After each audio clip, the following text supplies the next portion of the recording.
그 미션지 현황에 대해서 자세히는 제가 잘 모르는데 뭐 저조하다라는 그 말을 들어보니까 아마 지금 이 시대에 직면하는 우리의 상태인 것 같아요. 우리 후대들의 상태인 것 같고 우리 모든 기성세대들의 어떤 상태인 것 같습니다.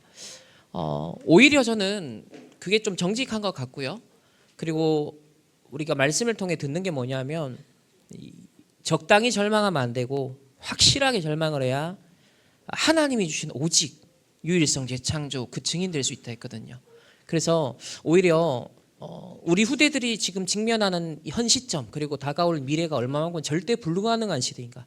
세상의 방법론으로 세상의 교육의 어떤 시스템이나 노하우나 콘텐츠로 과연 그 시대를 이겨낼 수 있겠는가. 과연 진정한 경쟁력이 있겠는가. 그리고 진정한 살리고 정복하는 자가 될 수 있겠느냐라는 그 질문 앞에 저는 300% 노라고 말할 수 있습니다. 그래서 오늘 현장의 흐름과 시대의 흐름을 확인하시면서 우리 2030, 2030, 2080 시대 그 미래를 좀 오늘로 미리 보시면서 우리가 듣고 있는 이 시대적인 메시지가 얼마나 당연하고 또 필연적이고 절대적인지 이 하나서밋 스쿨에서 후대들을 교육한다. 또 모든 것을 언약 중심으로 펼쳐나간다는 것이 얼마나 오직 유일성 재창조의 그 축복된 길인지를 좀 확인하시는 그런 시간이 되셨으면 좋겠습니다. 우리 원단에서 가장 낮은 데서 시작하라고 하거든요. 내가 안 되는 바로 그 자리에서 그대로 인정하고 최고를 향해서 언약 잡고 도전하라고 하셨습니다. 그래서 오늘 딱 그런 우리 자신을 좀 인정하고 우리 후대들이 앞으로 가야 될 길을 좀 미리 보시면서 미리 이 빛의 망대를 진짜 세워야겠고 흑암의 망대를 꺾어주는 나는 기도하는 엄마, 아빠, 부모가 돼야겠다. 그런 언약만 잡는다면 저는 충분하다. 그런 생각이 듭니다. 자, 그러면 오늘 주제는 2030, 2080 미래를 오늘로입니다. 우리 메시지를 통해서 몇 년째 이 시대에 대한 예견된 메시지는 여러 번 듣고 있거든요. 그러면 저는 한 5년 전부터 이 메시지 딱 나오고 제 나름대로 편집하고 설계하고 디자인하고 있는 그런 사례들을 중심으로 조금 나누면서 다른 것으로는 절대 불가능하구나라는 저는 답을 느끼게 되었어요. 그래서 우리가 받는 이 메시지, 이 길 따라 가야만 되는 거구나. 절대 망대를 세우는 것 말고는 안 되는구나. 절대 여정을 하나님 준비하셨다라는데 그거 발견하는 것 외에는 진짜 승부수가 없구나. 그리고 절대 이정표만이 우리에게 남아있는 도전해야 될 부분이구나. 저는 좀 인정을 하게 되는 것 같습니다. 그래서 오히려 힘 빠지는 것보다는요.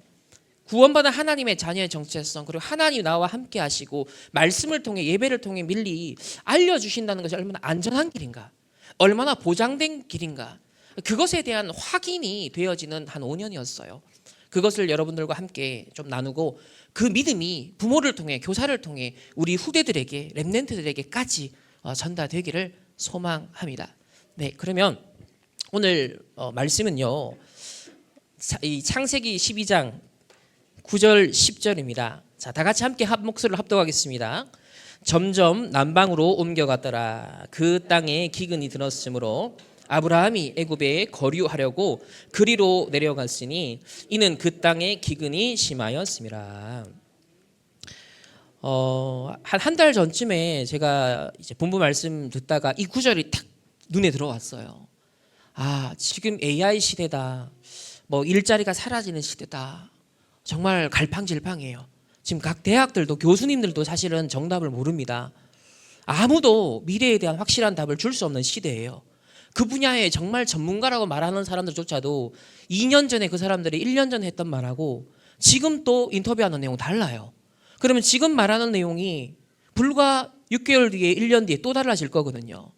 그래서 그 누구도 세상에 믿을 확실한 근거는 없다라는 겁니다. 그거를 저는 이 창세기 12장 말씀 딱 보면서 애굽 땅에 갔다 점점 남방으로 옮겨가면서 애굽으로 갔다는 그 말이 다 뭔가 오버랩 되는 거예요. 오늘날 성도들과 우리 대학생들 청년들의 모습이 보이는 거예요. 우리 렘넌트들의 모습이 보이는 거예요. 가나안 땅에 하나님 명령하신 언약의 땅에 머물러야 되는데 그 언약을 가지고 절대 망대를 세우고 그 절대의 여정과 이정표 속에 있어야 되는데 눈에 보이는 현실 따라가는 거예요. 기근이 드니까 살기 위해서 어딘가는 가는 거예요. 지금 세상에 들어오는 많은 정보들과 여러분이 접하는 뉴스들과 또 현실에 보이는 상황들을 보면서 많은 것들을 느끼실 거예요. 그리고 생각하실 거고 판단하실 거거든요. 그리고 실제로 후대들 교육에도 그게 영향을 미칠 겁니다. 저는 기도하게 된 건 하나님, 지금 이 시점에 우리 부모님들이 렘넌트 사역하는 분들이 자칫 현실과 사실과 진실 눈에 보이는 것만 보고 아브라함과 같은 실수를 하지 않기를 원합니다. 언약의 땅에 머물러야 되는데 가나안에서 점점 남방으로 가다가 애굽 땅에 가서 가히 죽을 뻔했거든요. 사실은 굉장한 고생과 어려움을 겪었습니다. 하나님, 그 일을 우리 후대들이, 우리 부모들이 겪지 않기를 원합니다. 사실 그런 간절한 기도 속에 이 성구가 저에게는 묵상이 되었습니다. 그래서 묵상 시대를 결국 앞으로 네피림 시대 치유를 해야 되는데, 그 묵상 시대를 제대로 열고 심부름하기 위해서 알아야 될 것이, 기도 응답 받는데 먼저 시대의 흐름을 보라라고 말씀하십니다. 시대의 흐름을 복음의 눈으로 보면 그 어떤 것도 우연이 아니라 세계 복음화를 위해서 하나님이 절대 주권 속에 모든 걸 이끌어가고 계시는 필연이 보인다라는 거예요. 지금 AI 시대입니다. 정말 미쳐가는 시대입니다. 주식, 코인 시장을, 현장을 보시면 정말 이거는 너무나 이성적이고 합리적으로 이해가 안 되는 그런 광풍의 지금 시대로 가고 있습니다. 과연 이 모든 것들이 하나님의 절대 주권 밖에 있을까요? 그렇지 않습니다. 하나님의 절대 주권 속에 우리는 우연이 아니라 필연적인 것을 볼 수 있는 눈이 반드시 있어야 됩니다. 5년 전에 세계대학 수련회, 코로나 바로 터지는 해죠. 그 코로나가 이제 2월부터 팍 이렇게 터지는데, 그때 세계대 현팀 메시지 저는 편집이 딱 됐었어요. 이 말씀이 뭐냐? 지금 알아야 될 중요한 부분은 앞으로 3가지 후유증이 온다. 5년 전 얘기입니다. 거의 6년 전이죠. 3단체를 비롯한 종교 후유증이 온다. 지식의 후유증 온다. 경제의 후유증이 온다. 여러분, 종교 후유증은 지금 샤머니즘, 네피림 문화가 얼마만큼 광풍이 불고 있는지 아실 겁니다. 영성의 시대로 회귀하고 있죠. 모든 문화, 예술, 전시회를 보십시오. 영성의 시대로, 네피림의 시대로 회귀하는 흐름이 아주 강하게 나타납니다. 지식 후유증, AI 시대가 약 3, 4년 전부터 본격화되었습니다. 자, 이 AI가 도입되면서 아이들의 숙제 전부 다 AI로 때려 넣습니다. 실제로 자기 실력 아니에요. 실제로 물어보면 몰라요. 근데 지식의 후유증이 생겨나는 거예요. 내가 마치 아는 것처럼 착각을 하는 거예요. 제가 이제 RTS 이번에 졸업 논문에 우리 학우들을 보니까 참 애를 썼다. AI의 힘을 빌려서 저는 이전과 다른 실력으로 글빨이 나온다. 실제로 그 사람 거냐? 아니거든요. 지금 대학생들도 그런 거예요. 이화여대 다니는 어느 한 랩런트가 저한테 그런 고백을 했습니다. 서울에서. 자기네들 또래가 그 얘기를 한대요. 야, 지금 전부 다 AI로 숙제하고 있고 과제하고 있는데 우리 졸업해서 나가서 쓸모나 있을까? 과연 기업들에서 우리를 써줄까? 이화여대생의 고민입니다. 지식 후유증이 온 거예요. 거기에다가 가짜, 진짜인지 가짜인지 분별할 수 없는 온갖 것들이 쏟아지고 있고, 그죠? 영상도 이미지 하나만 있어도 가짜를 만들어낼 수 있는 시대잖아요. 그게 정치적 파급력까지 미치는 시대잖아요.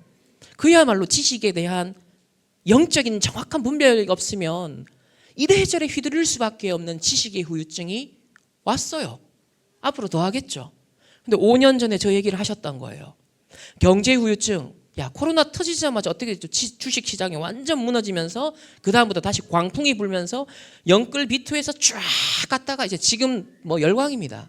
한 이틀 동안은, 사실 지난 한 3일 동안은 미국 주식 확 무너져서 한국도 확 무너졌었죠. 근데 보니까 어젯밤에 보니까 미국 다시 빡 일어났습니다. 아마 월요일이 한국 주식 시장 광풍의 장이 될 것 같습니다. 근데 실제로 데이터를 보면 이득을 보는 사람보다 이득을 보지 못하는 사람이 더 많아요. 그리고 빚지는 청년들이 그렇게 많아지고 있고, 경제 후유증. 그래서 저는 5년 전에 이 말씀이 딱 편집되면서 그때부터 주목을 했거든요. 하나님의 말씀을 가볍게 여기서 안 된다. 그때부터 이것을 편집하고 설계하고 디자인하는데 너무 신기한 것은 정말 세상이 그렇게 돌아가요. 그리고 앞으로도 그렇게 가겠죠. 그래서 지금 듣고 있는 말씀을 가볍게 여기시지 마세요. 강단을 통해서 듣는 말씀, 전체 본부를 통해 하나님이 주시는 전도자를 통해 주신 시대적인 말씀 절대로 가볍게 여기지 마세요. 정말 미리 보고 갖고 누리고 정복하고 성취할 수 있는 어마어마한 주옥과 같은 저는 절대 진리의 말씀을 주고 계신다. 그것을 얼마만큼 귀중하게 여기고 편집 설계 디자인하면서 미리 CVDIP를 하느냐가 관건입니다. 이게 우리 렘넌트에게도 전달돼야 되지만 믿음의 요괴벳 한나 이세와 같은 부모님들에게도 똑같이 저는 이게 적용되어야 된다라고 생각을 하거든요. 최근에 AI 시대가 온다. 또 24 재택근무 시대가 온다. 금융 시스템의 변화 시대에 온다. 3단체 번성 시대가 온다. 그 결과 영적 문제 시대가 온다라고 얼마 전에 얘기를 하셨습니다. 자, 5년 전에도 하셨던 얘기를 조금 더 구체화된 용어를 갖고 현장 용어를 갖고 시대 흐름에 대한 진단하는 용어를 갖고 얘기를 해주신 거예요. 컨셉을 잘 잡아야 돼요. 지금 이 시대가 어떤 컨셉을 갖고 흘러가고 있는가. 거기에 따라서 콘텐츠가 나오거든요. 우리 렘넌트의 학업과 전문성과 300% 응답은 얼마만큼 컨셉을 정확하게 잡았느냐에 따라서 그게 콘텐츠가 나오는 겁니다. 우리가 듣는 메시지는 콘셉트를 발견하는 거예요. 여러분에게 드린 미션과 오늘 나누는 이 강의의 내용은 콘셉트를 발견하는 거예요. 그 컨셉에 맞게 우리 후대들이 몇 년 동안 받는 교육을 앞으로 콘텐츠화해서 얘네들을 300% 전문인으로 증인으로 세워내는 일에 우리가 어떻게 미천을 정말 발판을 깔아줄 것인가를 고민하는 게 하나 서밋 스쿨입니다. 거기에 우리 교사들과 부모들이 하나 되어 사실은 올인해야 되는 거거든요. 이렇게 분명히 목적성과 방향성이 있는 후대 교육입니다. 그래서 지금 세상 나라는 의식주 중심으로 정말 광풍과 같이 몰아치고 있는 그 세상 나라의 흐름, 한 5년 동안의 흐름을 한번 살펴보겠습니다. 자, 일단 사람들, 우리 청년들 취업하는 청년들에게 질문을 했습니다. 무엇이 제일 고민되고 불안하고 걱정되느냐, 그 이유를 물었더니 무엇을 준비해야 될지 모르겠다라는 막연한 미래. 그러니까 청년들, 직장 구하는 청년들도 같은 상태예요. 지금 노후 걱정 처음부터 하면서 어떻게 미래를 준비할까, 얼마나 벌어야 되지, 언제쯤 취업될까, 난 잘하고 있는 걸까, 좋은 직장에 다니고 싶다 해도 이 좋은 직장이 돈을 기준이에요. 이 사람들은 거의 대부분이 돈, 연봉이겠죠. 그래서 실제로 세상 나라의 지금 후대들의 청년들의 관심이고 고민입니다. 근데 이게 과연 세상 사람들만의 고민일까요? 어쩌면 아브라함이 언약 놓치고 이 언약이 희미해지니까 애굽으로 점점점 밀려가는 그 하나님의 사람들조차도 저는 그럴 수 있다 충분히 생각이 됩니다. 이제 로봇 AI와 함께 로봇이 본격적으로 노동 현장에 들어오고 조금 더 시간이 지나면 전 산업 분야에 아마 진출하지 않겠습니까? 서비스 분야에 다 진출을 하겠죠. 그러니 지금 현대차 노조도 완전 발등에 불이 떨어졌어요. 뭐 아무리 그래 본들 시대에 역행할 수는 없겠죠. 그리고 회계사 얼마 전에 그 시험 쳤던 수십 명의 인력들이 나와서 시위하는 모습 봤습니까? 아니 회계사 시험이 얼마나 어려워요. 변호사 시험 다음으로 어쩌면 어렵다고 할 수 있는데 그거 통과를 했는데 갈 자리가 없는 거예요. 안 뽑는 거죠. 그 시대가 급변한다는 겁니다. 그러면 적당히 후대들이 뭐 정부에서 주는 기본소득 갖고 살면 되겠습니까? 우리 후대들이 그 길을 가면 되겠습니까? 아니잖아요. 양극화되는 시대인데 다수가 이제 그 길을 가게 되겠죠. 지금 공부한 나이들은 10년 뒤에 사회 진출할 거예요. 우리가 1년, 2년 뒤에도 한치 앞을 예측하지 못하는데 10년 뒤라 좀 저는 까마득합니다. 과연 진짜 10년 뒤에 어떻게 될까? 그래서 세상에서도 전문가들이 이제 AI 시대를 넘어 AGI 시대, 범용 인공지능 시대, 모든 걸 해낼 수 있는 인공시대가 앞으로 짧게는 3년, 길으면 5년, 늦어도 10년 안에 온다. 자, 10년 안에, 늦어도 10년 안에 온다라고 해요.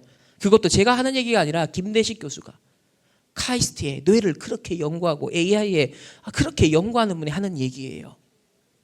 그러면서 이 책 제목이 천사이냐 악마냐 본인도 모르겠대. 근데 아마 디스토피아적일 수 있겠다, 악마일 수 있겠다라고 조심해서 얘기를 하더라고요. 그러면서 이 AI 시대를 지금 열어가고 엄청난 자금이 투입되고 막 기술이 발전하는데 이 배후의 세력들이 어디에 관심이 있냐? 영생에 관심이 있다는 거예요. 저도 이건 확인했거든요. 실제 AI에 최정상에 있는 사람의 관심사는 돈 많이 버는 게 아니에요. 영생 불사의 삶이에요. 어떻게 하면 내가 덜 늙고 오래 살고 죽지 않을까? 이거에 대해서 초미의 관심을 가진 사람들입니다. 그 중에 대표적인 이 AI의 또 아버지라고 할 수 있는 사람이 커즈와일이에요. 자, 이 레이 커즈와일은 유대인인데 아버지가 홀로코스트 때문에 거의 이제 트라우마 때문에 나중에 죽습니다. 그 죽음의 공포가 이 아들에게 전가돼요. 그러면서 아버지를 생각하면 죽음에 대한 공포를 떨쳐낼 수가 없는 겁니다. 그래서 이 사람이 집착하게 된 게 인공지능이었습니다. 그리고 이 사람이 대부가 되어서 그 이후에 많은 후대들이 일어났죠. 특이점이 온다. 싱귤레리티가 온다. 그걸 처음으로 예견한 사람이 레이 커즈와일입니다. 2045년을 예견했지만 2030년이 될 거다. 점점점 앞당겨지고 있어요. 하는 얘기가. 근데 이 사람이 최신의 이제 의학 기술, 과학 기술 발전할 때까지 기다려야 되니까 자기가 불새 영생을 해야 되니까 최대한 오래 살아야 돼. 그래서 하루에 3번 정식기도를 하는 게 아니라 약을 먹습니다. 배가를 넘게 먹어요. 1년에 약값만 11억. 그래서 자기를 굉장히 컨트롤하고 있습니다. 건강을. 근데 실제로 나이에 비해서는 상당히 신체 나이는 건강하다라고 해요. 이 정도로 죽음에 대한 통제, 죽음을 어떻게 극복해 볼까? 이게 이 사람들의 초미의 관심사입니다. 30년 전에 흔히 일본에 이제 잃어버린 30년이 이제 시작되었다라고 하죠. 1990년대에 버블이 탁 터지면서 일본 경제가 완전 초토화됩니다. 그러면서 그때부터 이제 사토리 세대, 모든 걸 포기하고 욕망을 절제하는 세대. 그러면서 뭡니까? 아르바이트를 하는 세대. 그런데 지금 일본의 그 무기력했던 지난 한 30년의 젊은 세대들, 그리고 그 세대들의 가정 후대들이 다 깨어져서 지금 버려진 아이들이 나오고 있거든요. 그 아이들이 주로 토요코 키즈가 되는 거예요. 사토리 세대에 이어서 토요코 키즈가 나온 겁니다. 근데 저는 가만히 보면 우리나라가 그 수순을 밟아갈 수 있겠다. 전 세계가 지금 일본 콘텐츠에 열광을 하거든요. 우리나라 사람들도 지금 일본 콘텐츠에 열광을 해요. 왜 그런지 아십니까? 일본 콘텐츠는요, 지난 잃어버린 일본의 30년 세월에 대한 해답으로 주고 있어요. 거기에 대한 희망의 서사를 전달하고 있어요. 일본이 이렇게 침몰하고 어렵고 힘들고 늘 재앙당하고 경제적 위기당하고 어떻게 하면 젊은이들이 좀 희망을 갖고 소망을 갖고 살아갈까? 그거에 대해서 다양한 스토리텔링을 한 게 오늘날 지금 뜨고 있는 일본 애니메이션입니다. 알게 모르게 전 세계 우리나라 젊은이들이 이 일본 콘텐츠에 지금 빠져드는 배경에는 단순히 재미와 액션만이 아니에요. 가장 기저에 있는 영적 상태와 심리 상태를 건드린 거예요. 그래서 고립과 은둔 청년은 우리나라에도 54만, 대구에도 2만 명이 넘습니다. 한 해 계속 늘어나고 있다라고 해요. 계속 늘어납니다. 아니나 다를까 작년이죠. 우리나라 극장가를 점령했던 건 한국 영화 아니었습니다. 한국 영화는 거의 망했다는 진단이 나올 정도로 지금 사람들이 안 봐요. 오히려 일본 애니메이션의 연속 3 홈런을 날려버렸어요. 그리고 몇 년 전에 스즈메의 문단속을 통해서 500만 이상을 찍어버렸죠. 그 이후로 지금 나오는 뭐 슬램덩크도 그랬고 귀멸의 칼날도 그렇고 지금 거의 300만, 500만을 찍는 수준. 우리나라 영화는 150만 정도 보는 수준입니다. 왜 이렇게 갑자기 변했을까요? 단순한 취향의 발견일까요? 저는 그렇게 보지 않습니다. 근본적인 상태에 대한 부분이에요. 아마 저희 세대, 제 나이 또래 부모님들은 이 생과 치료의 행방불명 다 보셨을 겁니다. 웬만하면. 굉장히 잘 만든 작품이죠. 이 작품도 저는 어릴 때는 그냥 봤어요. 근데 최근에 이제 기도서 글을 쓰면서 일본 애니메이션에 대한 분석을 새롭게 해봤는데 이게 이 얘기구나라고 저도 이제 깨닫게 되었어요. 이 주인공 치유로는요, 갑자기 영의 세계, 신의 세계로 빠져들어가요. 그러면서 이름을 빼앗기고 그리고 정체성을 잃어버립니다. 이게 뭘 말하느냐? 지난 30년 전에 일본이 70년, 80년은 엄청 성장했죠. 제2 경제대국이 될 정도로. 그래서 땅값도 올라가고 엄청나게 주식시장도 열광이었습니다. 그런데 90년대 초반에 다 터져버립니다. 그러면서 일본이 완전 이제 쇠퇴하기 시작한단 말이에요. 일자리도 사라지고. 바로 그 부분, 이름과 정체성을 빼앗겨버려 어느 날 가다가 쑥 다른 세계로 빠져들어가 버린 행방불명된 세대에 달한 거예요. 그러면서 이 자기 정체성과 이름을 되찾는 성장 이야기죠. 그래서 이게 위로가 되는 거예요. 그리고 자기 부모님이 막 음식 맛있게 먹다가 뭘로 변해요? 돼지로 변하죠. 이게 뭐냐? 7, 80년대 기성세대를 말하는 거예요. 엄청난 탐욕으로 인해 돼지로 변해버린 그 부모, 그게 7, 80년 세대의 흥청망청 쓰고 엄청나게 물질적으로 경제적으로 막 풍요롭게 살았지만 그 다음 후대를 생각하지 않았다라는 것에 대한 반성과 이 작가가 그걸 지적하는 거거든요. 그래서 오물신, 지금 우리가 온갖 걸 다 오물을 다 집어삼켜서 원래는 강의 신인데 이 오물신이 나중에 시키고 나니까 정화시키고 나니까 그게 강의 신이었어. 그게 마치 오늘날 세대에 이런 저런 것들이 다 물들고 부패되고 해서 우리나라가 이렇게 망하고 우리 후대들이 망하게 되었다라는 걸 말해주는 거거든요. 그리고 가오나 씨가 이제 유명한 캐릭터잖아요. 이 가오나 씨는 이걸로 유명하죠. 이 캐릭터 얼굴도 목소리도 없어요. 이거 뭐냐, 자기 정체성을 이런 외로운 현대인의 모습을 말하는 거예요. 일본의 그 당시 일본 사람들의 모습을 말하는 거예요. 그러면서 계속 삼키고 토하기를 반복하는 이 가오나 씨의 탐욕의 모습은 돈과 물질로 다 채울 수도 없는, 왜냐, 먹고 또 토해요. 먹고 또 토해요. 물질적인 성공을 했지만 그걸로 충분하지 않더라는 거죠. 그 결핍과 공허를 역설적으로 보여주는 캐릭터가 이 가오나 씨였던 거예요. 그러면서 이 치히로가 얘를 어디로 데려가요? 제니바의 집으로 데려갑니다. 그리고 그 제니바의 집은 굉장히 차분하고 조용한 공간이에요. 거기서 갑자기 탐욕 재앙을 진정시킵니다. 일종의 명상적 치유를 보여주는 거죠. 지금 한국은 이제 어떤 면에서는 일본과 한 10년 혹은 길어도 15년의 약간 차이를 보인다고 하는데, 제가 볼 때는 디지털로 연결된 시대이기 때문에 5년, 10년 정도 차이를 보이는 것 같습니다. 일본이 30년 전에 오타쿠 문화, 그러면서 굉장히, 그 오타쿠 문화가 왜 생긴지 아십니까? 왜 디저트가 왜 발전한지 아세요? 바로 잃어버린 30년 동안 소확행 때문인 거예요.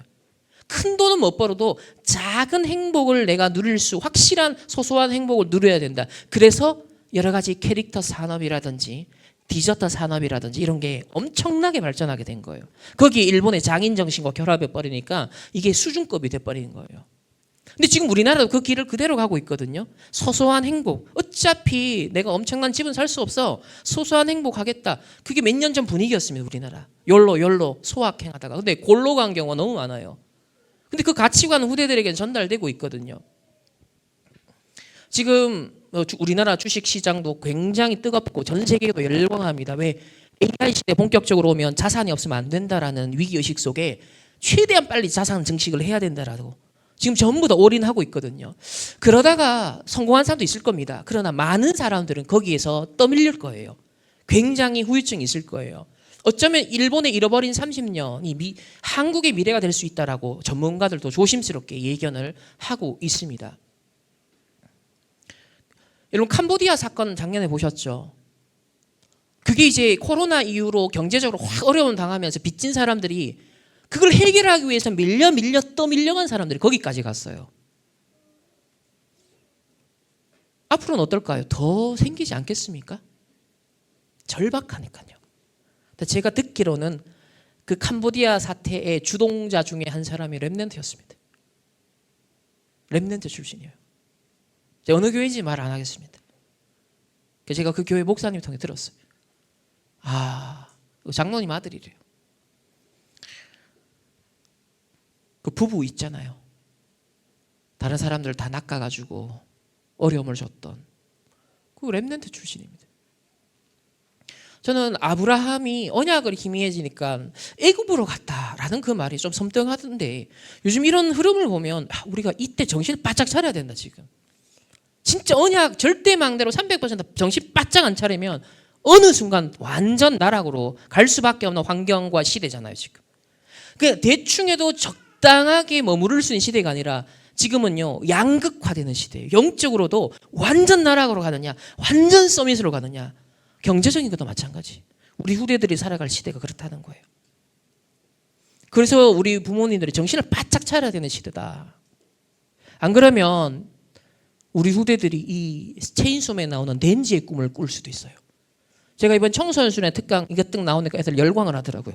왜 댄지에 열광을 하지? 이번 체인소맨 혹시 아십니까? 얼굴에서 갑자기 톱날이 쫙 나와가지고요. 그래서 저는 그런 거 별로 안 좋아하거든요. 근데 이게 요즘 젊은 세대들이 어제도 우리 하나 서밋스쿨에서 애들하고 요 부분 얘기를 좀 했거든요. 막 체인소맨 열광입니다. 귀멸의 칼날, 체인소맨 전부 다 막 열광이에요. 애들은 다 보고 있고 다 이걸 느끼고 즐기고 있어요. 그 체인소맨은 뭐냐? 이 주인공의 욕망은 딴 거 없어요. 잼발은 빵 먹는 거, 그리고 여자 가슴 맛있는 거. 이게 이 청년의 유일한 낙입니다. 바램이에요. 이게 뭐냐면 가장 밑바닥에 모든 걸 포기한 세대들의 가장 욕망을 보여주는 거죠. 가장 육신적인 기본적인 욕망, 성적인 욕망, 배고픔을 해결하고 싶은 욕망. 이게 왜 열광하느냐? 비슷하거든. 덴지의 심리 상태가, 덴지의 갈망이 자기네들하고 좀 비슷하거든. 그러니까 대리만족과 힐링을 느끼는 거예요. 근데 이 덴지처럼 되면 안 되잖아, 우리 유대들이.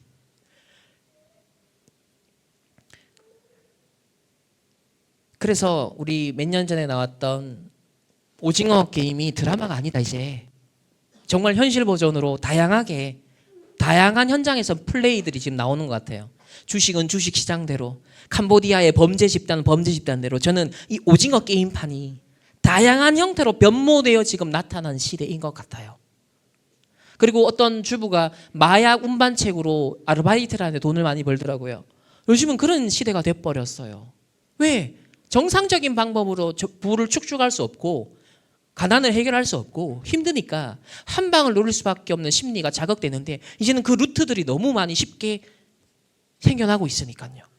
아니, 기성세대 어른들은 그런데 후대들은요 어떻겠습니까? 손쉽게 돈 벌 수 있는 한 방으로 도박을 해서 몇백만 원 빵 터졌다. 그때부터 공부가 손에 잡힐까요? 절대로 그 도파민을 넘어설 수가 없어요. 주식도 탁 넣었다가 빨간불이 갑자기 그 다음날 한 10%, 20%만 갚버려도요 사람이 다른 세계에 열리는데, 이게 성실하게 뭘 한다 쉽지 않아요. 공부가 AI 이제나 또 대신 해주잖아요.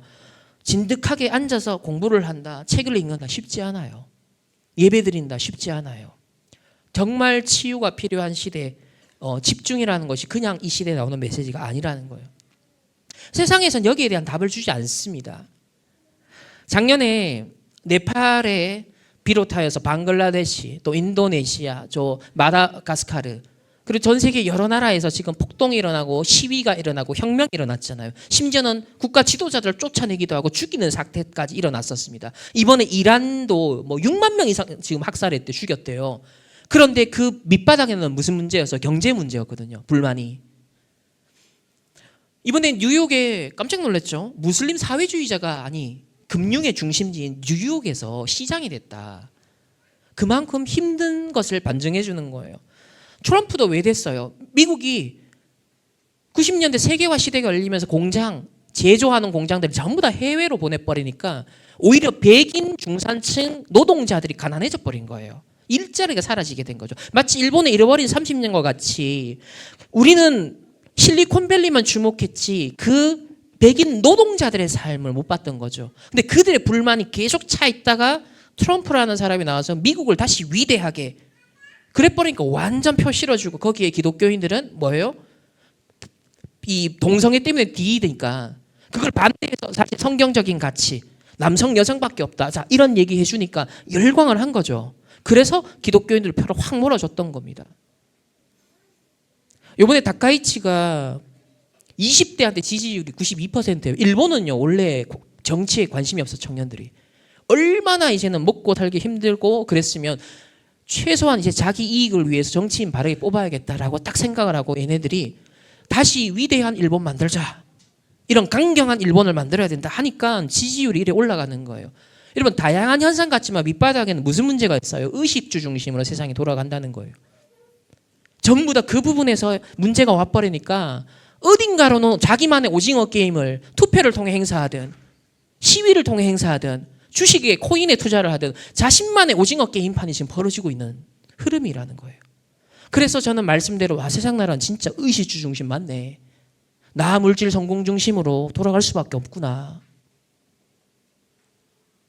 그래서 일본에 나온 애니메이션 진격의 거인이에요. 우리에게 자유를 빼앗아간 그 모든 것으로부터 우리가 어떻게 하면 해방받을 수 있겠냐. 무너져버린 일본, 그래서 갇혀버린, 뭔가 울타리에 갇혀버린 그런 것을 느낀 그 세대들이 자유를 갈망하면서 나가야 된다. 그게 이제 진격의 거인이에요. 자유를 갈망하는 세대들. 우리나라는 어떤 양상으로 나타났냐? 10년 동안 우려먹는 스토리가 뭐예요? 회빙한입니다. 회기, 빙의, 환생. 여러분들 아마 거의 다 봤을 재벌집 막내 아들. 다 같은 그런 얘기들이에요. 왜 이런 먼치킨적인 압도적인 능력을 가진 답을 가지고 과거로 회귀하든지 미래로 가든지 뭔가 현실에서는 이룰 수 없는 불공정한 문제, 불의한 문제, 불평등한 문제, 억울했던 문제, 정의 실현 안 됐던 문제, 그거를 사적인 보복을 한다든지 사적인 복수를 하는 시스템으로 다가가고 있어요. 그래서 법망이 무너지는 거예요. 지금 여러분 헌법 체계가 흔들흔들하고 사람들이 법을 더 이상 신뢰하지 않는, 그게 우리나라만 그런 게 아니에요. 전 세계적인 흐름이에요. 기존의 법치라는 것이 점점점 과학기술 시대가 되면서, 그리고 가짜가 판치는 시대가 되면서, 또 정의 실현 안 된다라는 어떤 사람들의 문제인식 속에 자꾸 사적 복수, 사적 제재 이런 것들이 사람들 관심을 돌리게 되는 거예요. 그리고 이런 문화 콘텐츠는 이런 회빙한 콘텐츠를 통해서 그런 불만들을 해소하고 있는 거죠. 주토피아 2가 얼마 전에 나왔어요. 그 노래 가사 OST를 제가 다 봤습니다. 가사의 핵심은 딱 이겁니다. 우리는 미친 세상에서 살지, 끝없는 경쟁 속에서, 콘크리트 정글 같은 도시에서 말이야, 가끔은 지칠 것 같다. 제가 앞에서 소개했던 그걸 그대로 압축해서 아이들의 정서에 맞는 노래로 풀어낸 거예요. 우린 열기 가득한 시대를 살고 있어. 잠깐도 숨 돌릴 틈이 없지. 계속해서 갇혀 사는 느낌이야. 아이들도 어릴 때부터 입시 중심의 체제로 확 밀려가니까 뭐 자본주의 사회에서 경쟁력을 가져야 되면 딱 그 길을 따라갈 수밖에 없으니, 우리나라에 딱 짜여있는 시스템은 그럴 수밖에 없으니 갇혀 사는 거죠. 그러니까 어떤 친구는 튀어요. 체인소맨처럼, 아니면 진격의 거인처럼. 그런 콘텐츠를 그래서 아이들이 좋아하는 거예요. 왜? 대리만족. 나는 현실에서는 덴지처럼 살 수 없고 현실에서는 에렌처럼 진격의 거인 할 수는 없어. 그러나 애니메이션을 보면 속 시원하거든. 먼치킨적인 능력을 갖고 회빙한 세계관 들어가서 압도적인 능력을 발휘하는 것에서 게임 속에서, 드라마 속에서, 웹툰 속에서 열광하는 거예요. 그게 아이들의 지금 심리 상태고 영적 상태고 마음의 상태인 거예요. 갇혀 살고 있다. 그러니까 이 순간을 즐기자. 더 높이 올라가자. 우린 자유롭고 절대 길들여지지 않아. 이건 자유지상주의죠. 반대로 지금 이 순간을 모두의 세상, 모두의 것, 모두를 위한 거. 자, 평등. 이거는 사회주의 공산주의예요. 그러니까 아주 유토피아, 이제 주토피아는 유토피아에서 나온 거잖아요. 아주 이상적인, 뭔가 갇혀 있고 답답하고 미친 현실인데, 미치겠는데, 자유지상주의든 사회주의든 공산주의든 어떤 간에 해방을 주고 즐거움을 주고 뭔가 자유를 주는, 차라리 경쟁이 힘들면 평등하게 다 같이 하향평준화돼서 평등하게도 해서 모두를 위한 곳, 모두의 것. 공유라는 말이 참 좋지만 엄밀하게 깊이 들어가면, 이념적으로 딱 들어가면 무시무시한 거잖아요. 근데 이렇게 아이들이 보고 듣고 이런 것 속에도 사실 그냥 나온 게 아니라는 거, 현실을 진단하고 그것에 대해서 뭔가를 딱 건드려 줄 수 있는 메시지를 담아서 이런 것들이 나오는 겁니다. 그래서 1편은 더 좋은 세상 만들자. 그 어떤 것이 더 좋은 세상이냐? 겁쟁이, 이게 동성애자가 나와서 숨어 살 필요가 없는 세상. 그리고 여기 보면 이제 중간에 보면은 가젤이 뿔 달린 거는 수컷이거든요. 근데 이제 여성 복장을 하고 있잖아요. 그러니까 트랜스젠더 같은 거죠. 모든 걸 해볼 수 있어. 그리고 우린 좀 시끄러워. 동성애 커플이죠. 수컷 두 마리가 가젤이 지나가면서 방에서 신음소리가 들려요. 막 시끄러운 소리 들려요. 이게 이제 성관계를 말하는 거죠. 1편에서는 더 좋은 세상을 만들자라는 건 그 전형적인 PC 사상이었습니다. 그리고 1편과 2편이 이제 대조적인 반대로 역행한 게 뭐냐면, 반전이 뭐였냐면, 1편의 악당 빌런은 누구였어요? 결국 어린 양이었어요. 부시장, 제일 순진해 보였던, 제일 뒤통수를 친 게 바로 부시장, 이게 어린 양이죠. 창세기 3장을 딱 뒤집는 거예요. 2편은 누가 결국은 캐릭터가, 인기 있는 캐릭터는 누구였어요? 뱀이잖아요. 이 뱀이 그 주토피아를 설계한 시조로 그려지고 있어요. 그러니까 뱀에 대한 이미지는 창조주의 이미지를 심어주고, 어린 양이라는 거 결국 여자의 요소는 뱀의 매를 생각할 거다. 그 여자의 요소는 성경의 구약의 서사에서는 다 어린 양이 피제사로 그 서사가 전개가 됩니다. 결국 창세기 3장 15절 하나를 뒤집는 서사의 구조가 주토피아 1편과 2편에서는 그려지고 있어요.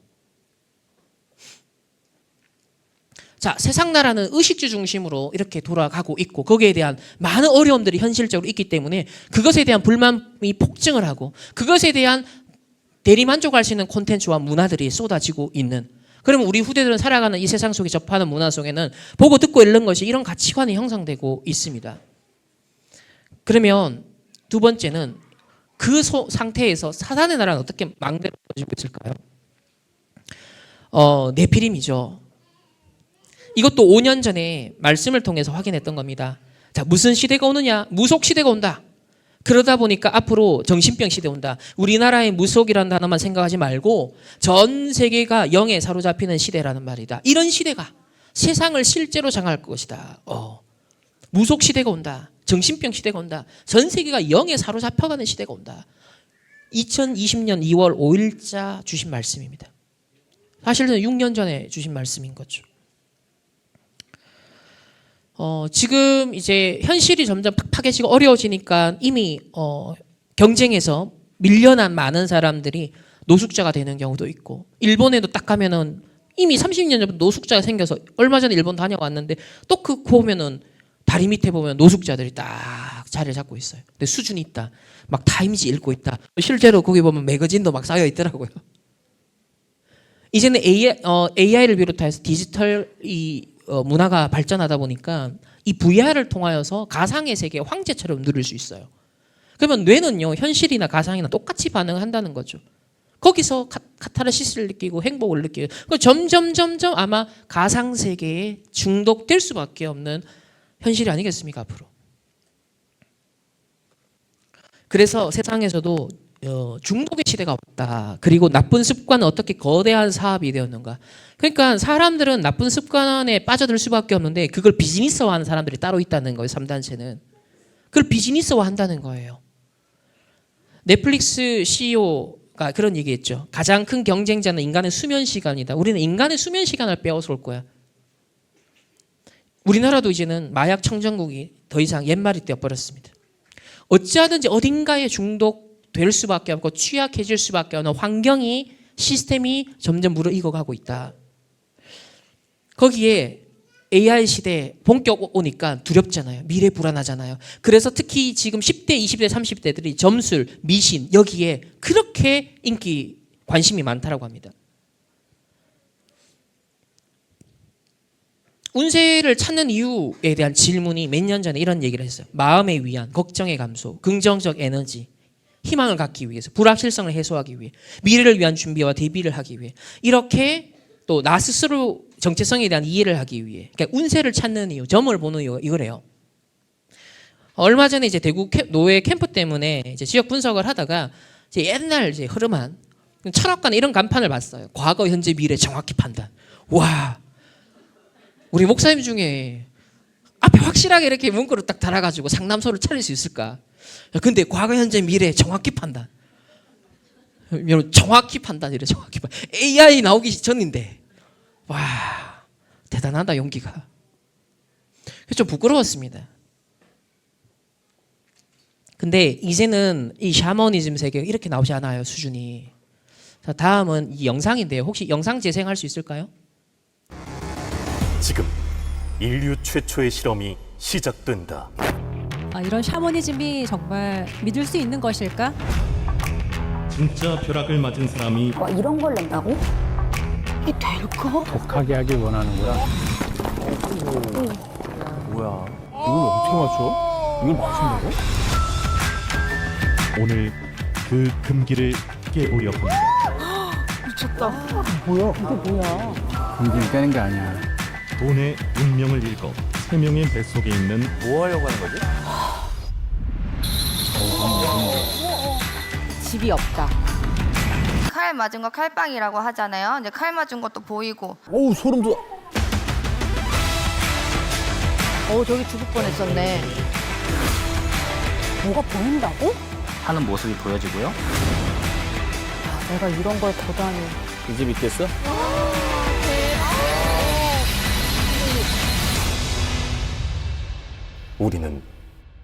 운명을 읽을 수 있는가?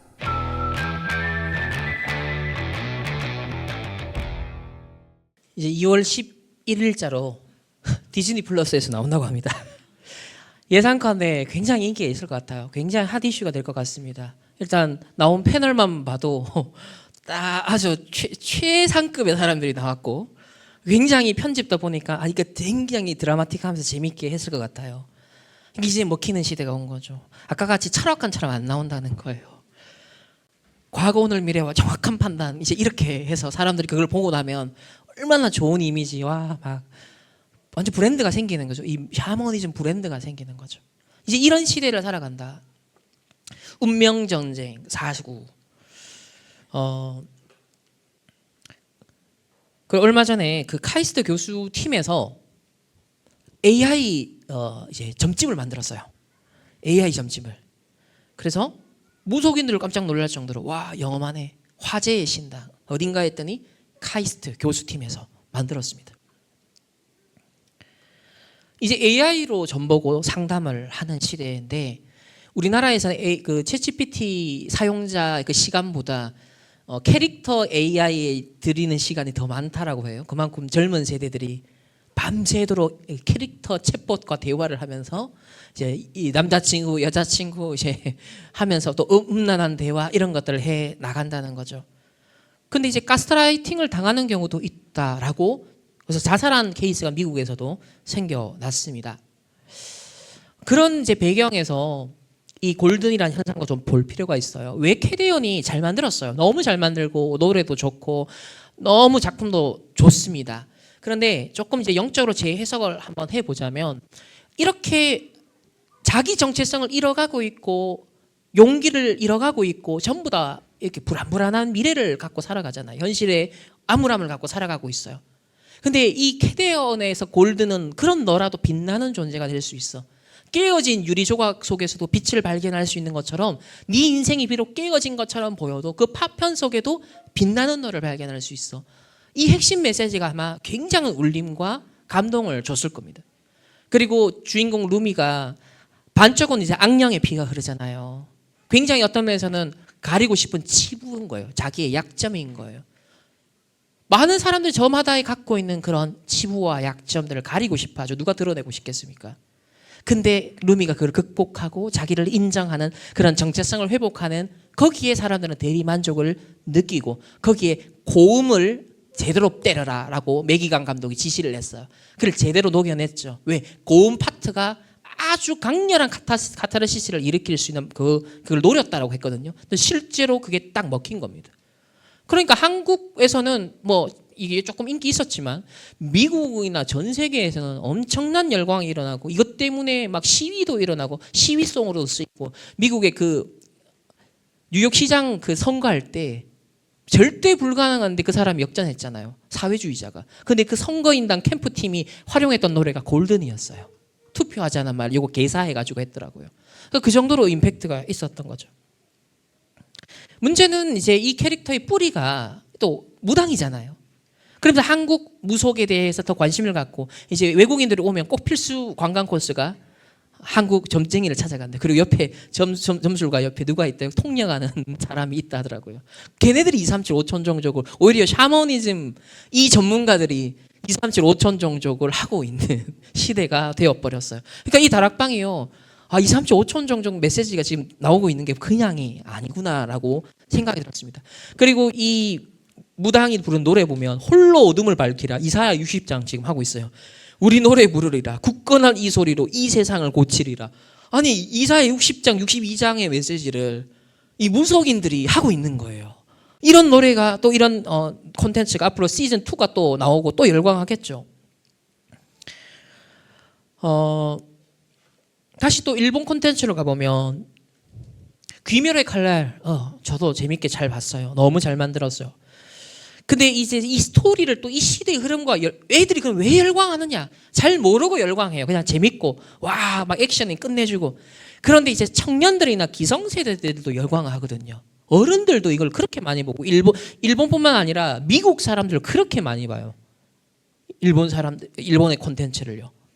그러면 여기서 나쁜 놈, 이 혈귀는 뭐냐? 인간성을 잃어버린 존재를 말해요. 동시에 인간 회복과 공동체 치유 이야기를 다루고 있어요. 그러면 이 혈귀가 처음부터 나쁜 놈이었냐? 아니에요. 그냥 평범한 사람들인데 인생에 들이닥친 고난과 어려움과 사건과 여러 가지 부조리한 게를 겪으면서 절망과 질병과 분노, 탐욕에 묶여 있다가 결국 타락해서 재앙을 입은 존재. 그게 이제 혈귀가 된 거죠. 그리고 이 혈귀는 사람들을 공격하는데 자기가 갖고 있는 이제 원래 상처를 갖고 공격을 하는 거예요. 예고 없이 사람을 공격하고요. 집과 마음을 파괴해요. 그러면서 이게 결국 작가가 뭘 말하고 싶은 거냐면 잃어버린 30년 동안 일본의 젊은 세대들이 사토리 세대가 되어가고 이제는 토요코 키즈가 되어가고 거기에 대해서 일본의 기성세대들은 대책을 세우지 않는 모습들. 지금 일본의 가정이 끼어지고 후대가 무너지고 사회에 많은 것들이 무너지고 있는데 도대체 거기에 또 한 번씩 지진 터지죠. 쓰나미 와버리죠. 이러니까 막 총체적인 난국인 겁니다. 미래에 대한 희망의 서사가 없는 거예요. 그래서 자연재해, 팬데믹, 전쟁, 경제 위기를 반복적으로 겪는 이 일본의 젊은 세대를 보면서 모든 걸 포기해버린 걸 체념의 세대라고 하거든요. 체념의 세계. 이들의 삶을 파괴하는 이러한 거대한 재앙과 뭔가 맞서 싸우는, 그래서 귀멸이라고 한 거예요. 혈귀를 베어 없애는 것처럼 우리 삶에 와 있는 찐누르는 그런 어떤 재앙을 다 걷어치고 싶다는 거예요. 그게 혈귀를 한 귀멸의 칼날이라는 거예요.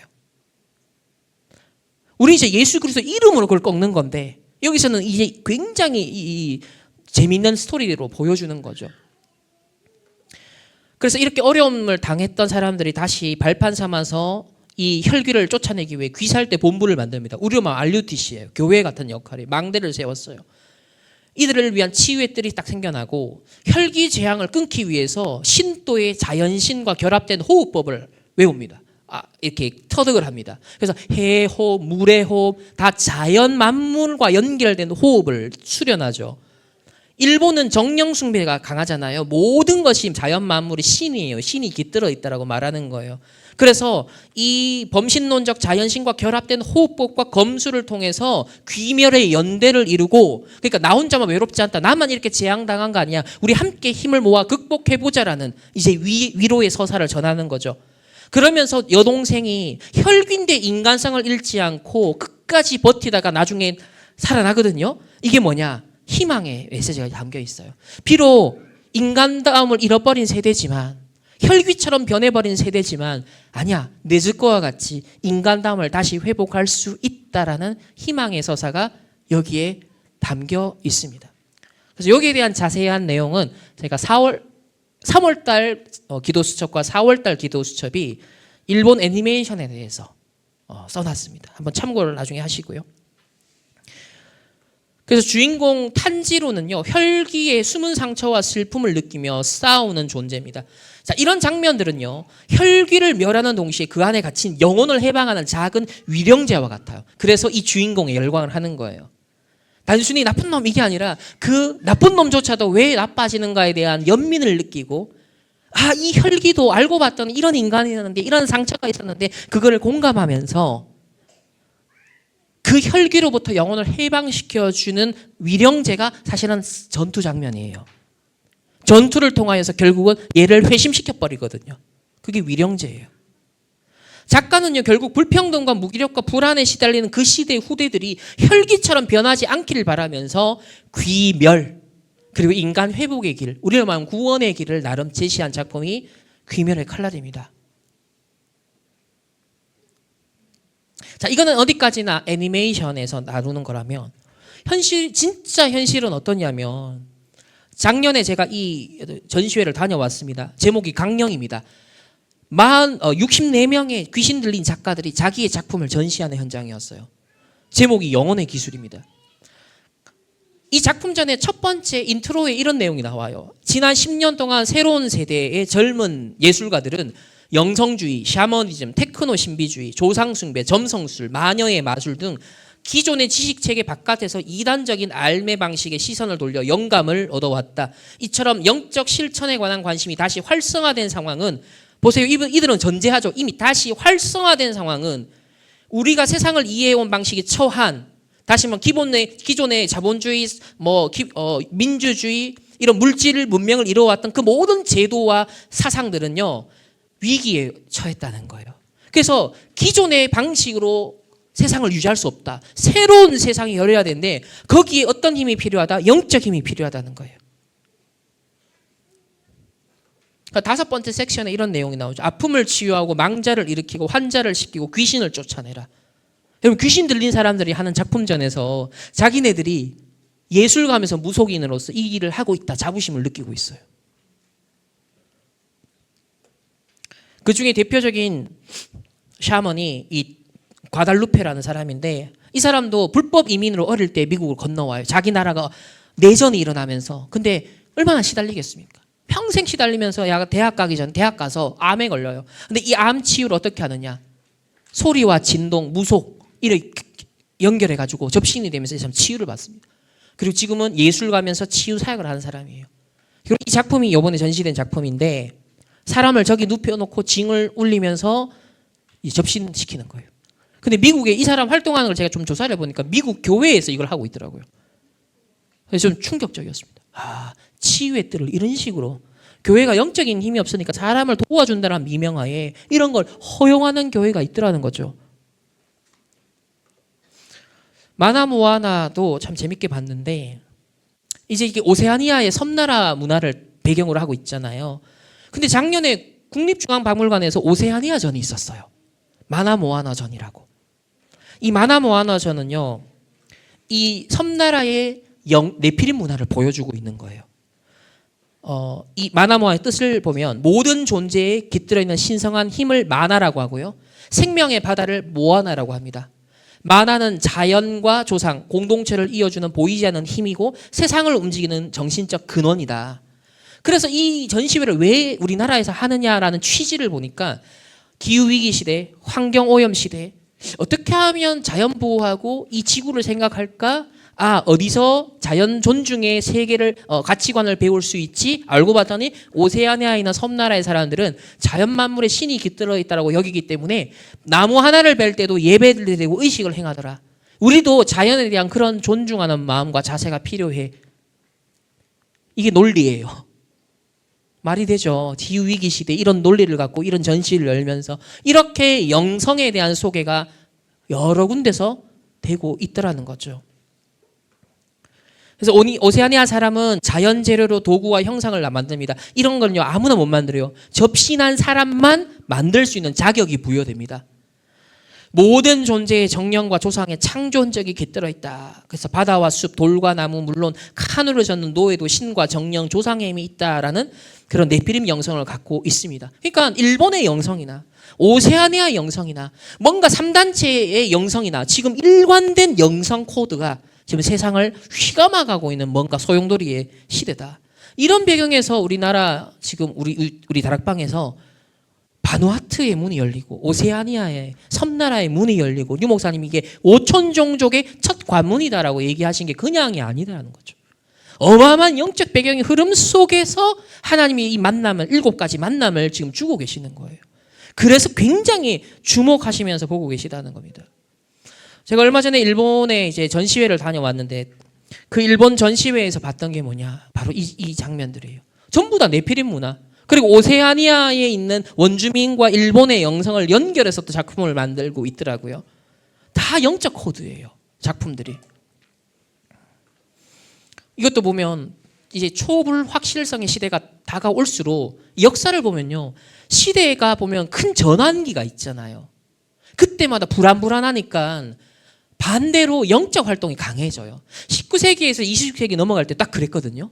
근대화되는 시점에도 서구 사회는 오컬트 문화가 엘리트 클럽에 굉장히 성행했었어요. 시대가 급변할 때 오히려 엘리트들은요, 영적 세계에 몰입합니다. 지금이 딱 그런 시대가 지금 되어가고 있거든요. 우리 영화 아바타를 통해서도 이 이미지가 굉장히 이제 남아 있을 거예요. 1, 2, 3편 전부 다 연결되는 장면들을 보여줘요. 영적으로 연결되는 부분들. 근데 이 3편에서는요, 요번에 환각제를 통해서 막 사람을 휘어잡는 장면이 딱 나오더라고요. 이제 이 단계까지 드디어 대중문화에서도 보여주는구나. 환각제, 이 사이키델릭이라는 것이 60년대 미국에서 사실 치유의 관점에서 먼저 적용이 됐다가 이게 히피 반문화 운동 세대의 향락으로 빠지면서 절제가 안 돼버리면서 사회 문제가 돼버렸어요. 그래서 70년대 초반에 이렇게 금지 약물이 됩니다. 하지만 지하망대의 이 사이키델릭 엘리트들이요 굉장히 로비를 계속해왔고 연구를 해왔어요. 90년대 초반부터 미국에서 공적으로 인정하는 연구가 시작되다가 2000년대 초반 이제 존스 홉킨스 대학에서 논문을 냅니다. 그때부터 본물 터지듯이 연구 논문이 쌓이기 시작해서 이제는 여기에 산업화까지 이제 곧 이루어지기 직전에 와 있어요. 그래서 우리나라에서도 종종 소개가 되죠. 환각버섯이 우울증 치료에 이용될 수 있다. 또 1회 복용만으로도 두통이 개선된다. 명상과 환각제를 병합해서 치료하면 우울증에 효과적이다. 자, 각 나라 서구 사회에서 지금 임상 실험을 하고 있는 결과를 조심스럽게 우리나라에서도 의학 저널이나 이런 데 막 소개가 지금 되고 있습니다. 근데 드디어 올해 미국에서 행정명령이 떨어졌어요. 트럼프 대통령이 1월 29일 날 사인을 했습니다. 이 사이키델릭 환각제로 치유하는 것이 공적으로 승인이 됐습니다. 이 운동을 주도했던 세력이 바로 보건복지부 장관 케네디 그리고 부통령 벤스입니다. 이 사람이 마하 서밋이라 그래서 이 운동을 해오고 있었거든요. 다시 미국을 건강하게. 이 운동을 해왔는데 그 핵심 골자는 결국 들어가면 환각제를 통해서 중독들을 치유하자는 거예요. 트라우마를 치유하자는 거예요. 미국이 마약 중독, 알코올 중독, 여러 가지 중독으로 가정이 무너지고 후대가 무너졌다. 근데 환각 치유는 한 번으로 사람을 바꿀 수 있다. 왜? 뇌를 바꿔버리는 거니까. 환각 경험을 통해 신비 체험을 시켜가지고 기존 내가 억눌려 있었던 내가 뭔가 해방감을 주니까 새로운 재창조가 일어난다는 거예요. 이 실험은요 지금 20년째 이미 효과 있다라고 나왔어요. 근데 반대로 어두운 결과들이 있거든요. 이걸 안 밝혀 이 사람들이. 이 기사를 보면 미국 워싱턴 DC에서 최근 개최된 마하 미국을 다시 건강하게 서밋이 미국 보건정책의 혁신적 전환을 예고하며 글로벌 바이오 그리고 파마 업계 이목을 집중시키고 있다. 보건복지부 장관 로버트 케네디 주니어와 부통령 제이디 벤스가 공동으로 참석한 이번 행사는 사실 참석이 아니에요. 이 사람들이 주도하는 사람들입니다. 정신건강치료의 노화 방지 기술까지 광범위한 주제를 다룬다. 근데 문제는요. 현재 트럼프 정권에서 NIH 소장 그리고 미국 식품의약국 FDA 그리고 보건 시스템과 관련된 사람들이 전부 다 사이키델릭을 찬성하는 사람들이 다 자리에 앉아 있습니다. 그래서 29일 날 행정명령이 떨어졌어요. 올해 많은 것들이 진행이 될 것으로 예상이 되고요. 요 내용을 여기 나오죠. 정신질환 치료제 새 지평이 열린다. 환각제. 서밋의 핵심 내용 논의 중 하나는 환각제 기반 치료의 임상 잠재력과 규제 완화였다. 그러니까 이 현 정권에서 트럼프가 잘한 거는 PC 운동이 너무 지나치게 가버리니까 동성애자들에 대해서 너무 막 활개치는 것에 대해 법적으로 제재해서 기독교인들이 많이 좋아했었죠. 그냥 반대로 이 정권에 들어와 있는 많은 핵심 인사들은요. 사이키델릭에 대한 경험이 있는 사람들이었어요. 그리고 이걸 찬성하는 사람들이에요. 그리고 이걸 비즈니스로 하는 사람들이에요. 기존의 항우울제가 결국 평생 달고 살도록 만든다는 거예요. 그래야 비즈니스가 되니까. 그러나 환각제는 한두 번의 효과로도 사람을 바꾼다. 그래서 훨씬 사회적 비용이 적다. 무너지는 가정을 살려야 된다. 다시 미국을 건강하게 해야 된다. 이라는 논리와 미명 하에 거창한 캠페인 하에 이 환각제 치유를 허용했습니다. 최근 FDA가 MDMA, 이제 클럽 마약으로 알려진 MDMA죠. 이걸 기반으로 PTSD 치료제 승인을 검토 중인 상황과 맞물려 참석자들은 환각제가 지닌 신경 가소성 촉진 효과를 논의하며 즉 뇌의 경험을 바꿀 수 있다는 거예요. 그래서 여기에 배경이 되는 핵심적인 사람의 투자자가 누구냐? 피터 틸입니다. 현재 트럼프 정권의 설계자죠. 피터 틸. 페이팔 마피아라고 흔히 알려지는 사람이죠. 현재 실리콘밸리의 다음 세대를 휘어잡고 있는 리더들이 누구냐? 페이팔 마피아인데 거기에 핵심 수장이 피터 틸이고 그 피터 틸이 현재 트럼프 정권의 설계자입니다. 그래서 원래 올림픽 중에 하나 그 스테로이드 올림픽 열립니다. 이게 뭐냐? 불법 약물을 써서 최대치의 결과를 내보라는 거예요. 여기에 인핸스드 게임이라고 하는데 도널드 트럼프 미국 대통령의 아들 트럼프 주니어 그리고 테크 기업 팔란티어의 공동 창업자 피터 틸 그리고 사우디아라비아의 빈 알리바드 빈 탈랄 왕자 등 국지간 투자자들의 지원을 받는다. 그러니까 기존에 금지된 약물을 써라 마음껏. 그래서 인간의 능력을 최대치로 한번 보여봐라. 그러면 지금 올림픽이 지금 되고 있는데 별로 관심이 없죠 사람들이. 재밌는 거에 열광하는 시대잖아요. 아마 이 인핸스드 게임 같은 다른 능력을 갖고서 인간의 능력을 보여주는 저는 이게 하나의 예비 캠프 같아요. 이제는 정상적으로 뭘 해서 재미없는 시대. 앞으로 환각제를 통하여서 치유도 할 수 있고 서밋도 만들어서 낼 수 있다. 뇌에 뉴럴링크 칩을 심어가지고 인간을 업그레이드할 수 있다. 자 여기에 대한 마음이 열려갈 수밖에 없는 시대예요. 절대 불가능하죠. 우리 랩런트들에게. 그래서 지금 우리 777을 갖고 절대 망대 여정 이정표가 그냥 나온 메시지가 아닙니다. 인핸스드가 뭐예요? 업그레이드 하다라는 얘기잖아요. 능력치를 더 업그레이드 하라는 거잖아요. 그래서 BTS가 몇 년 전에 이제 전 세계로 딱 뜨게 되었을 때 첫 번째 앨범이 윙즈였습니다. 보이즈 미트 이블. 여기 보면 악마를 만나는 장면들 나오고 약을 먹는 장면 나오고 뭔가를 접신하는 장면을 보여주죠. 이게 인트로 곡의 내용입니다. 그리고 그 영상에 보면은 니체의 말을 인용해요. 춤추는 별을 잉태하려면 반드시 스스로 내면의 혼돈을 지녀야 된다. 즉 네가 성공하려면 스타가 되려면 내면의 혼돈을 지녀야 된다. 자 스포츠 선수도 그 상금이 엄청납니다.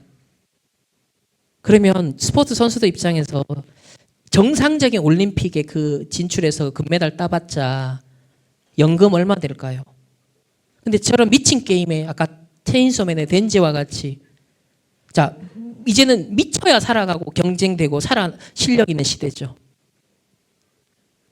춤추는 별을 잉태하려면 네가 성공하려면 돈 많이 벌려면 반드시 스스로 내면의 혼돈을 지녀야 된다. 이 니체의 메시지가 몇 년 전, 한 10년 전에 BTS가 세계화되기 직전에 나왔던 메시지였고 지금이 이제 그것이 현실적으로도 적용되고 나타나는 시대가 된 거죠. 그리고 Love Yourself 이제 앨범이 딱 나오잖아요. 이 앨범도 보면 승허라 그래서 그녀를 허락하라. 그녀를 받아들여라 라는 내용이 나옵니다. 있다, 받아들이다, 계승하다. 그럼 그녀가 뭐냐가 되게 중요하죠. 그냥 여자친구, 남자친구일까요? 그 정도 아닙니다. 인트로곡이 보면 답이 나와요. 세렌디피티. 뜻밖의 재미, 우연한 발견. 환각, 마약 통하여서 뜻밖의 재미와 우연한 발견, 신세계로 들어가는 장면이 딱 보여줍니다. 이게 이제 나를 스스로 사랑하는 환각제를 통해 마약을 통해 스스로를 쾌락을 주면서 재미를 추구하는 시대. 그래서 이 페이오트라는 것은 미국 원주민들이 의식을 행할 때 쓰는 마약 성분입니다. 마약 선인장이죠. 요 장면이 페이오트를 섭취하고 난 다음에 예술을 한 사람들의 작품들이에요. 이 장면과 요 장면도 유사하죠. 공중에 우주를 날아다니는 환영의 상태입니다. 그리고 이제 DNA가 메인 히트 곡이죠. 근데 이게 벌써 한 8년 전인가요? 여기 보면 좀비들이 나오는 장면 났죠. 어딘가에 중독되어서 끌려가는. 근데 우리 한 5년 전부터 캥싱턴 거리 미국 필라델피아에 좀비 마약에 중독되어 사람들이 막 저 모습으로 걸어다니는 거 봤죠. 미국이 왜 이 DNA라는 곡에 열광을 해서 BTS가 세계적으로 인기를 끌었을까요? 사실은 이 장면 때문입니다. 손에다가 톡톡 치면서 뭔가 마약 주사를 놓는 듯한. 저는 요것 때문에 BTS를 파고든 거였거든요. 근데 결과적으로 보면 지금 이 흐름을 사이키델릭과도 다 연결이 되죠. 그 노래 모든 것이 연결된다, 운명을 찾아낸 둘이다라는 그 노래 가사에 보면은 혈관 속에서 손이 싹 들어오는 장면이 나와요. 뭔가 들어온다는 거죠. 가사에 보면 내 혈관 속에 DNA가 말해줘. 내가 찾아 헤매던 너라는 것을. 너는 내 꿈에 내 환각의 출처야. 너에게 내민 내 손은 정해진 숙명이야. 운명은 찾아낸 둘이니까 난 너에게만 집중해. 좀 더 세게 나를 이끄네. 이제 점점 중독되어 가는 거죠. 그러면서 그 다음 그 앨범의 바로 다음 나오는 곡이 파이드 파이퍼입니다. 보통은 다 타이틀곡만 보잖아요. 그 앨범 전체를 한번 볼 필요가 있어요. 그 뭐 피리 부는 이 사람한테 어디에 끌려가느냐 후대들이. 나쁜 거라 더 좋은 거야. 속으로는 알고 있잖아. 이제 멈춰지지 않는 거야. 이리 와. 나는 너에게 파라다이스. 이제 마약이 말을 거는 거예요. 혹은 악마가 말을 거는 거예요. 난 너에게 파라다이스야. 발부둥 쳐도 너는 소용없어. 이제 만약에 스테로이드 쳐가지고 인간의 능력치를 업그레이드 시켜가지고 뭔가 좋은 결과를 냈다. 여러분 그거 안 쓰겠습니까? 불신자 현장에서는. 지금 슈퍼각성자라 그래서 ADHD 약을 갖고 집중력에 도움된다고 해서 저 강남 대치동의 엄마들이 그걸 갖고 써왔잖아요. 미국에도. 그러니까 나쁜 건데 더 좋은 거야. 좋은 결과가 낼 수 있다면. 조금 위험해도 나 참 달잖아. 널 망치러 온 거야. 너를 이끄는 피리 부는 사나이처럼 나는 너를 시험해. 알면서도 이끌리는 선악과처럼 나는 너의 길티 플레저. 양심의 가책이 있지만 그래도 행복하다는 거죠. 내가 좀 위험해. 나도 나를 감당 못해. 만약에 내가 너를 망치고 있는 거라면 나를 용서해 줄래? 어차피 너는 나 없이 못 사니까. 어차피 넌 나 없이 좋은 결과 못 내니까. 아마 이런 유혹과 미혹의 목소리들이 이제는 우리 후대들의 삶에 들이닥치지 않을까요? 여러 문화 콘텐츠를 통해 삶을 통해 많은 현실의 사실들을 통하여서 이걸 이겨낼 수 있는 힘이 있어야 되는 겁니다. 요셉과 다윗과 같은 그 힘이 진짜 절대망대로 서 있지 않으면 우리 후대들이 더 이상은 살아갈 수 없는 시대가 왔습니다. BTS의 영적 멘토인 이승원 씨가 단월드 지도자들을 모아놓고 접신시키는 장면 아마 영상으로 보셨을 거예요. 자, 이 사람이 BTS에게 개인적인 메시지를 이렇게 줬어요. 역사상 많은 정치, 경제, 종교, 문화 전문가들이 평화, 화합을 이야기했다. 대립과 갈등의 문제 해결 못했다. 방탄소년단 춤과 노래 그 속에 담긴 정신이 시공간 초월해서 전 세계를 연결해주고 있다. 가수, 아티스트를 넘어 스스로 자신을 더 사랑하고 건강한 몸과 강인한 정신을 가꾸고 영적 완성을 위해 노력해 주길 바란다. 이렇게 탑을 찍고 있는 사람들은 이제 영적인 힘을 갖고 다른 힘을 갖고 더 갑니다. 마약의 힘을 빌리든 스테로이드의 힘을 빌리든 명상의 힘을 빌리든 아니면 희한한 어떤 샤먼의 힘을 빌리든 다른 힘이 필요하다는 걸 아는 거 이 사람들은. 근데 이제 이틀 전에 제가 이 뉴스를 봤어요. 인도에 자매 3명이 K 드라마, K 콘텐츠에 미쳐서 중독되어 있었는데 아버지가 그걸 금지시키고 스마트폰을 빼앗아 버렸어요. 근데 3명의 자매가 동시에 아파트에서 뛰어내려서 자살해 버렸습니다. 그래서 저 좀 충격이었어요. 얘네들이 얼마나 그게 K 콘텐츠가 얼마나 힐링이 되고 위로가 됐으면. 사실 인도는 가부장제가 굉장히 심하거든요. 굉장히 이게 엄격해. 근데 K 콘텐츠의 특징이 뭐예요? 그걸 전부 다 파괴하고 해방의 메시지를 진격의 거인과 같이 해방을 막 기가 막힌 감정을 건드리면서 막 카타르시스를 주는 작품들이에요. 근데 인도는 상대적으로 굉장히 꽉 막힌 지역이에요. 근데 얘네들 이걸 보면서 얼마나 해방의 통로로 삼았을까요? 근데 이거를 금지시키고 스마트폰을 빼앗아 버려보니까 얘네들이 3명이 동시에 뛰어내려 버린 거예요. 뇌가 얼마나 또 영이 얼마나 사로잡혔으면 그 단계까지 갔겠습니까? 이거는 아주 극단적인 사례일 수 있는데 앞으로 극단적인 사례가 아닐 수도 있는 거죠. 시사하는 바가 좀 크다라고 봐요. 지금 전 세계 K 콘텐츠가 세계보고만이 문이 되는 건 사실입니다. 그게 다가 아니라는 거죠. 후유증이라는 것을 염두에 두고 대비를 하고 메시지를 준비해야 됩니다. 그래서 결론은 간단합니다. 이미 주신 우리가 듣는 모든 메시지가 답이에요. 그래서 답이라는 거예요. 그래서 우리가 이 하나 서밋스쿨 모이고 이 학부모 훈련도 있는 겁니다. 하나님 나라 성삼위 하나님이 역사하시는 말씀과 기도와 전도 따라가야 되는 겁니다. 우리 후대들이 이 비밀을 갖고 가야 돼요.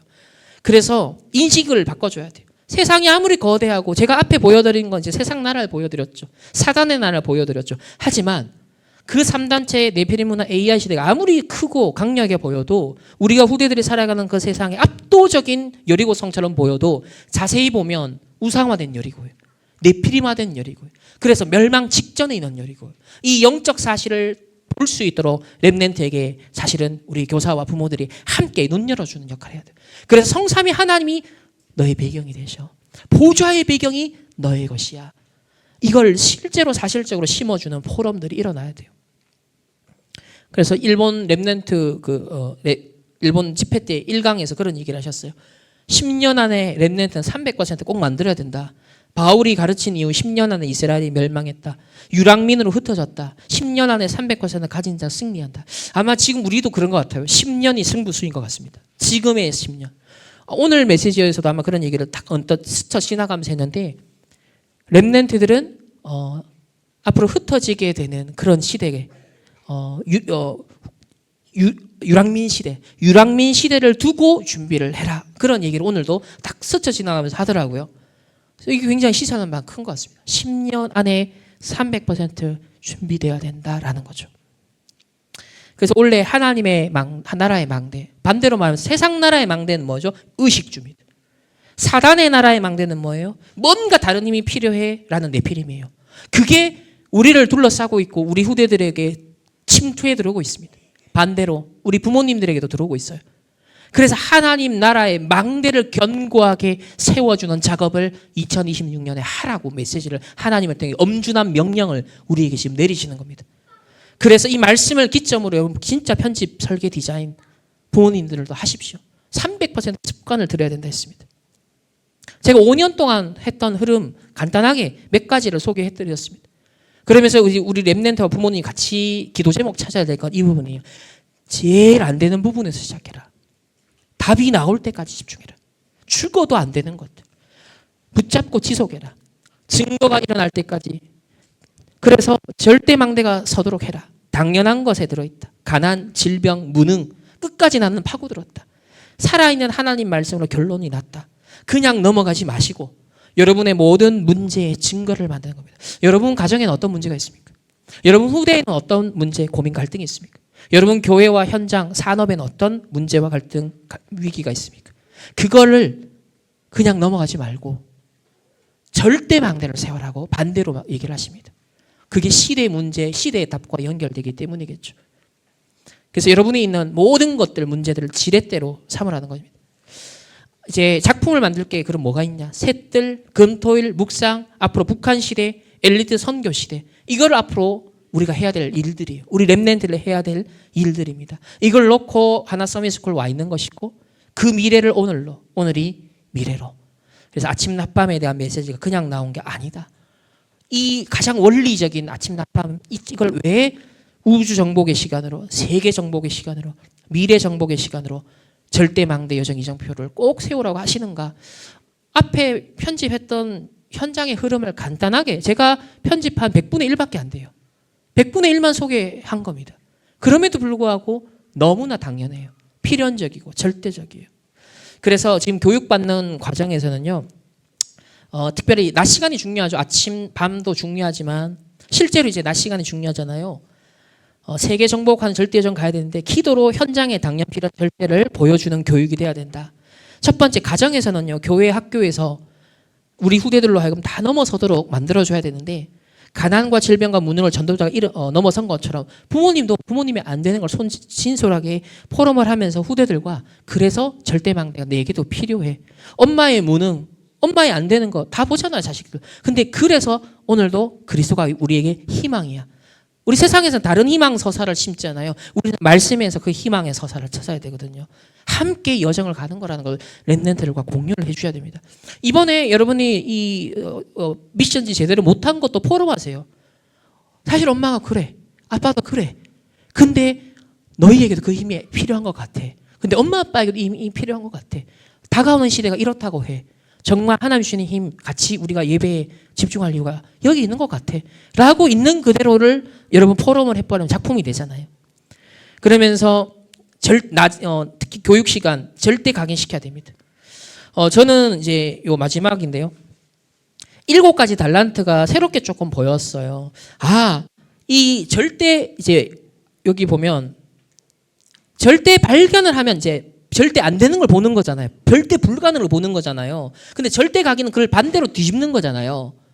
여기 보면 자료, 독서를 통해서 말씀 답으로 발견돼야 된다.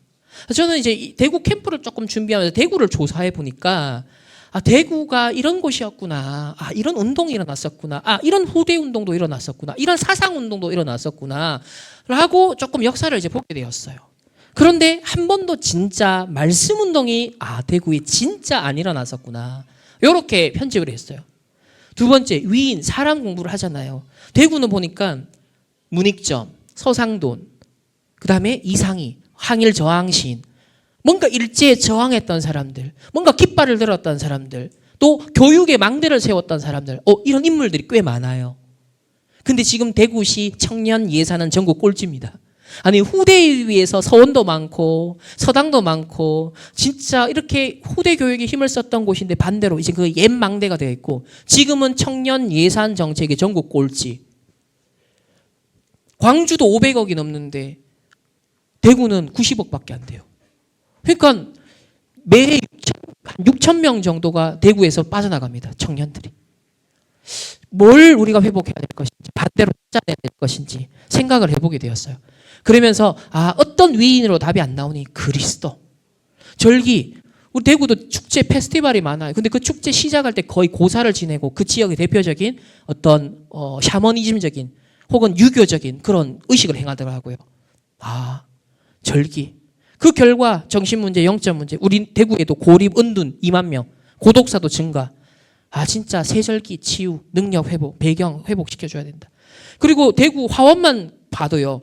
무속인 13군데, 타로 점치는 거 2군데, 철학관 4군데, 불교 25군데, 카톨릭 3군데, 이단이 또 뭐 JMS까지 있더라고요. 그 전부 다 그게 예배 현장이 기도 현장이잖아요. 그래서 예배와 기도. 사람들이 전부 다 방황하고 있잖아요. 거기서. 그래서 오직 유일성 재창조 이걸 살려라고 하나님이 나를 이곳에 이 대구에 이 지역에 이 하나서미스쿨의 렘넌트로 부르셨구나. 요 발견하는 눈이 사실 전부입니다.